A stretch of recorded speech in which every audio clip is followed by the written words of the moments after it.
दोस्तों, तो आज मैं बात करने वाला हूं कि बालों की ग्रोथ जो अच्छे तरीके से हो उसके लिए आप क्या कर सकते हैं, क्या प्रभावी आयुर्वेदिक उपाय हैं। देखिए, बालों के लिए दो जादुई तरीके हैं, इनको तो आपको करना ही करना है। जैसे आयुर्वेदिक तेल से स्कैल्प की मसाज करें, इसे 2 से 3 बार आप हफ्ते में कर सकते हैं, तो ये आपके ब्लड प्रेशर को ठीक रखता है बालों के, और जड़ें भी मजबूत हो जाती हैं।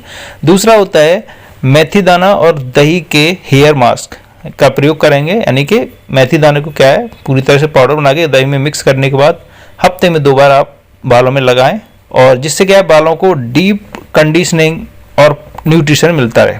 तो ये बहुत ज़रूरी है, इसको करें, और उसके करीब लगाने के आधा घंटे के बाद उसे आप धो सकते हैं। और पोषण भी बहुत जरूरी है, क्या क्या खाना है। देखिए, जैसे प्रोटीन और ओमेगा 3 युक्त आहार लें, जैसे अंडे हो गए, दालें हैं, पनीर, फ्लैक्स सीड्स, ये सब खाएंगे तो इससे क्या है प्रोटीन आप बालों को मिलेगा, जो बालों को जरूरत होती है जिस प्रोटीन की, उससे इससे पूर्ति हो जाएगी। और देखिए, क्या चीज़ नहीं करनी है, जैसे कुछ लोग ड्रायर का प्रयोग करते हैं, इसका प्रयोग नहीं करना है कि बालों के प्रोटीन को नुकसान पहुंचाता है और उसे कमजोर करता है। दूसरा, केमिकल युक्त बहुत सारी चीजें होती हैं, जो कलरिंग है, टैनिंग है, केमिकल ट्रीटमेंट बालों के नेचुरल स्ट्रक्चर को पूरी तरह से डैमेज करता है, तो इसलिए इसका प्रयोग बिल्कुल भी नहीं करना। अब उसमें क्या है कि कुछ लोगों के क्या है कि बाल पूरी तरीके से उड़ गए होते हैं, निकल गए होते हैं, उसके बाद आदमी सोचता है कि बाल आ जाएंगे इन सब चीज़ों से। ऐसा नहीं होता।